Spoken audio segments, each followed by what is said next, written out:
যে আমাদের concept breakfast lunch dinner, সত্যি কি ব্রেকফাস্ট লাঞ্চ ডিনার খাওয়া উচিত? আমার খিদে পেলে খাবো, আমি ব্রেকফাস্ট কেন খাবো? আমার খিদে পেলে আমি খাবো, আমার লাঞ্চ কেন খাবো? আজকের দিনে দাঁড়িয়ে এই কনসেপ্টটা প্রচুর প্রবলেমেটিক যে স্যার ডিনার তাহলে কখন খাবো, কতটা খাবো?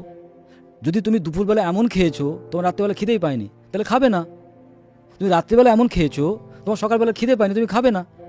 তাহলে এই যে জোর করে খাওয়া, এটাও কিন্তু একটা রোগ। তার মানে শুধু ন্যাচারাল খাওয়া নয়, মাথার মধ্যে আরেকটা জিনিস ঢুকে আছে, ব্রেকফাস্ট লাঞ্চ ডিনার এর মধ্যে আবার স্ন্যাক্স। কেউ কেউ বলছে 2 ঘন্টা ছাড়া ছাড়া খাও। তাহলে তুমি 2 ঘন্টা ছাড়া ছাড়া টয়লেট যাও না, তাহলে 2 ঘন্টা ছাড়া তুমি জল খাবে কেন? কেউ বলছে এত লিটার জল খেতে হবে, এত ক্যালোরি কাউন্ট করে খেতে হবে। গরু কত লিটার জল খায়? ছাগল কত খাবার খায়? ওজন করে খায়। তাহলে পৃথিবীর প্রতিটা জীবজন্তু যারা আকাশে উড়ে বেড়ায়, যারা মাটিতে ঘুরে বেড়ায়, যারা জলের তলায় সাঁতার কাটে, তারা কোনো কিছু গুনে খায় না। খিদে পায় খায়, খিদে পায় না খায় না। তাহলে এই মেকানিজমটাই হচ্ছে আমাদের সুস্থ থাকার মেন কারণ।